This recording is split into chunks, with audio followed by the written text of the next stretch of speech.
So ayun guys, andito ako ngayon sa accommodation namin, bali kakauwi ko lang. Oras natin is 5:55 PM. So meron akong gustong puntahan, ayun oh. Yun oh, may ano dun eh. Kumbaga hindi siya nasa-zoom pero meron siya dong farm. Matagal na ako dito sa Doha, matagal na rin ako dito sa accommodation namin pero never pa akong nakapunta dun sa farm na yun oh. Ayun oh, may mga camel-camel dun. Pupuntahan natin yun. Tapos titingnan natin kung anong itsura ng farm na yun dun sa likod ng accommodation namin. Naputol. May hand gesture kasi ito. Kapag inangat ko tong kamay ko eh bigla siyang mag-i-stop. So yun guys, lalakad na tayo papunta dun sa may farm.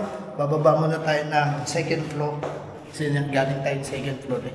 So lakad-lakad muna tayo. Mga 5 minutes lang nandun na tayo.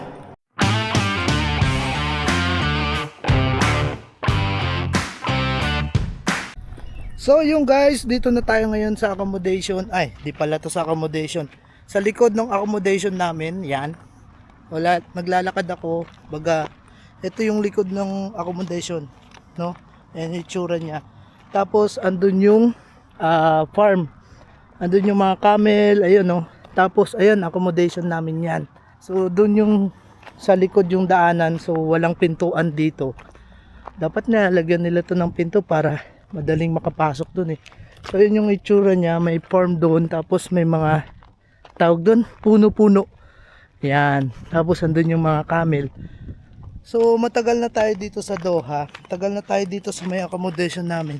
Pero never pa ako nakapunta dito sa may farm na to. Hinahapo ako, init kasi. So yung accommodation na to, eh sa pagkakaalam ko, yung farm pala na to, sa pagkakaalam ko, eh yung may-ari ng hotel na pinapasukan ko at saka yung accommodation na yan, siya rin yung may-ari nitong farm na to. Di ko lang alam ha. Di ko nga alam kung para saan to mga camel-camel na to eh. Ano, may camel dyan oh. So nakita ko lang sa mga story ng katrabaho ko na pwede kang pumunta dyan. Si farm yan eh. Tatanungin natin kung pwede ba tayong lumapit sa mga camel tsaka dun sa mga kambing-kambing. Alam ko may kambing dyan eh. Tignan natin guys. So yun guys, andito na tayo. Yan yung accommodation ulit namin. Yan, pang 5 beses ko nang sinabi yan. Yan, ayun yung camel oh. So may camel doon. Tapos may camel din dito. Hindi ko lang ma-zoom eh. Paano nga i-zoom to? Wala atang zoom tong camera na to.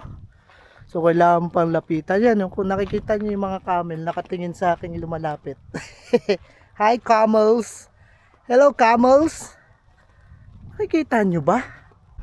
So yun guys, ayun si camels. Hi camels! So medyo malayo siya eh. Ayun oh. Malaki siya kapag nilapitan mo. Yan, madami sila doon, mga camel. Ito yung pinakamalapit sa atin, yung nakatingin oh.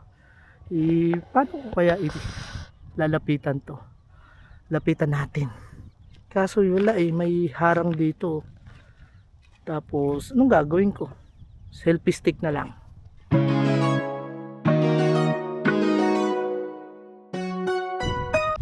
So yung guys, andyan yung camels. Ayan, di lang natin masumi kasi malayo eh. Pero ito lumalapit naman siya oh. Ayan oh. Oh. Come here baby. Come here. Diba? Kung makikita nyo, ayan, lumalapit siya guys. Baka kainin yung camera ko eh. Ayan, lumalapit siya. Pwede ko kaya siya bigyan ng pagkain. Kaway-kaway tayo dun sa mga nagbabantay. Siyempre, kailangan nating ano. Uy, ayan na siya, lumalapit na siya guys. Iinom siya ng tubig oh.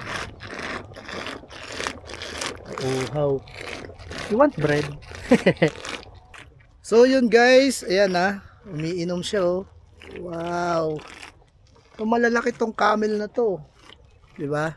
Ito hindi ko alam kung alaga lang nila o pinangkakakarera o pinangaano, pero matagal na to dito eh. Ay. I-montage ko kaya kaso malayo eh.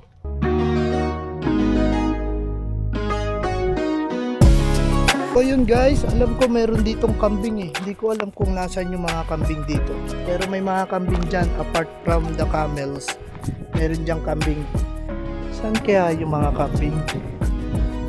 Pero mas maganda pa rin magpapaalam tayo. Mamaya video ka ng video dito, papagalitan ka pala. No? May mga tao dun, may mga nagbabantay. Yan. Yan, may mga nagbabantay, may mga bahay din dun. No? So siguro nagtataka to bakit may tao dito naglalakad tagalabas. Yun, so yun guys, may mga sign ng kambing kasi may mga tain ng kambing dito eh. Yan no. Pwede ka nga pumunta doon, no? Maglakad-lakad doon. No? Siyempre, magpapaalam muna tayo. Mamaya, tayo dito. Hindi natin alam. No? Paalam muna tayo. Hello brother, how are you?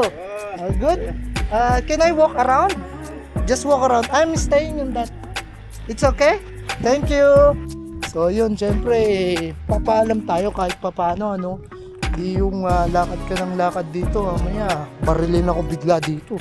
So yun guys, pinayagan tayo maglibot-libot dito. Mainit dito sa Doha pero sa part na to magandang maglakad-lakad kasi may mga puno eh. Ayun, may puno doon, may mga green kang makikita doon. Tapos dito may mga dates. Yan oh. May farm talaga sila dito guys. Tapos ito napakadaming manok oh. Yan, meron ding mga kulungan ng manok. Yan, mga native na manok oh. Dami. Tingnan natin tong native na manok. Yan oh, kadami oh. Oh, diba? Kadami.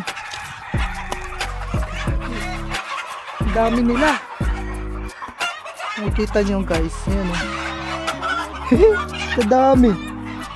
So meron dito palang manukan din ano. Tapos yan, mga native. Di ko alam kung alaga nila yan o ano lang. Tapos dito sa part na to, mahangin dito, mahangin. Di ka may initan kahit mainit yung panahon dito sa Doha. Yung mga puno. Maganda talaga yung puno dito sa ano pag nilagay sa Doha. Maano ka, re-refresh ka, tsaka yung hangin hindi maalinsangan. Hindi ko makita dito kung nasaan yung mga kambing. Wala. So yun guys, ayan yung farm dito sa likod ng accommodation namin. Yan. Maganda dito kasi, ayan nga, sabi ko maraming puno. Ay makikita nyo, daming puno. Tapos may mga tanim din sila dito. Di ko alam kung tanim to or halaman lang naligaw. Pero parang halaman lang siya naligaw eh. Yan o. Tapos eto may puno din ng dates dito. Yan. Yan yung puno ng dates. So, pambansang puno nila dito yan sa Qatar, dates. So isa lang nakita ko pero doon maraming puno. Madaming ano. Hindi ko lang makita kung nasaan yung mga kambing dito. Baka sa part na yun, nandun yung mga kambing. Pero masyado nang malayo yun. So babalik na tayo kasi mag-aalas 6:30 na eh. Ayan, magsi 6:30 na. So magdidilim na rin at sunset na. Babalik na tayo dun. Videohan na lang natin yung mga camel. So yun guys, napakasarap talaga ng hangin dito. Kapag maraming puno talaga, napaka ano ng hangin. So napansin ko to sa farm nila. Meron dong farm ng camels. Tapos dito may mga farm ng manok. Tapos siguro doon farm ng kung ano-ano. May mga kwarto-kwarto sila. Siguro ito yung nagbabantay doon sa manok. Siguro ito yung nagbabantay doon sa camel. Kanya-kanya siguro sila dito. Tapos meron pa ditong malaking traktora. Yan eh. Laki oh. Magana pa kaya to?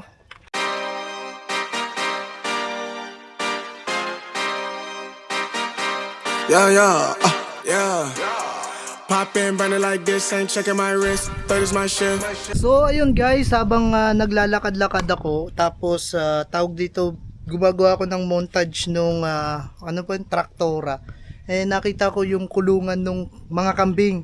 Yan oh. Andun yung mga kambing oh. Kadami nila oh. Ayan. Me. Ayan, malapit sila. So hindi ka pwedeng pumasok dyan kasi nakalak na. Pero yung kasama ko, yung katrabaho ko dati, nakita ko sa story niya, nandun siya, nakapasok siya sa loob, tapos nakalapit siya dito sa kambing. Pinatawag ko kayong lahat. Baliw ka yata eh. Gagi, laki nito. Parang kambing siya naman, ano, Ano, wala akong pagkain, loko. Sisitakbuhan naman kayo. Ayun, meron doon yung mga ano, parang tawag doon, yun. Di makita kasi di masusum eh. Dito siya nasusum. Parang tawag doon yung mga tupa. Ayun o, madaming balot. So yun guys, dito tayo ngayon sa farm ng tupa. Meh! Yan o, yan o. Ayan o, lumatalon pa yung isa o. Hello! How are you? Ay, gagi, ang bait. Di ka nangangagat to. So, mabait sila guys. Tapos, kumpara dun sa mga farm ng kambingan, pag pupunta ka ng farm ng kambingan, mabaho. Pero ito, wala ganong amoy. Paano masabi? Wala ang amoy. Mabango sila guys. No? Mabango tong mga tupa na to. Ayun, nakatingin lang sila sa akin. Siguro, yung kubos kasi na dala ko binigay ko dun kay tropa eh. So yun o, andun napakadami nila. So yun lang guys, ayun yung pinunta natin dito, yung kambing, yung camel. Tapos di natin ina-expect na may makikita pa pala tayong mga ano dun, tawag dito, native chicken. So yun, pauwi na tayo guys, magsi 6:30 na at baka abutan tayo ng dilim dito. Yeah. Hey, what is up? Living off the edge like a barber lining up. Just another day and another dollar, bruh. I'm dialing in, just count it up. Another win, can't get enough. Watch me pivot in a clay for my love. Pisces, I live in a lake and I love it. Golden, yeah, I got the swing with the club. Hole in one. Where I'm at, you need some drive, get a license. Or you get caught up downtown, way too enticing. So yun lang guys, uwi na tayo. Yan lang naman yung accommodation namin eh. Oh. Kung may pinto lang dyan o kaya hagdan, nakyat ko na yan eh. So, pero iikot pa rin tayo pa uwi. Kasi doon lang yung daan yan eh. Walang other way. Walang other way. Dark days, brighter lights in the night. Ay. Keep it cool, play it right, skip the bison. Kick it up, getting into the end zone. Kick it up, getting into the end zone. Kick it up, getting into the end zone. So yun guys, may napansin pala ako dito. So itong farm na to, itong mga camel na to, magkakasama sila. Meron din doon, pero ito, nagsusulo dito sa isang kulungan. Ayan o, may harang dito. Tapos nagsusulo siya. Hindi ko alam, baka hari ito. Hari yarn. That is not the movement. Got that earth, wind, and fire, baby. Meh! The end zone. Kick it up, Meh! getting into the end zone. I'm here for a long ride. They talking from the wrong side. It's gonna be a long night. We just wanna ball right. We just wanna ball right. Yeah.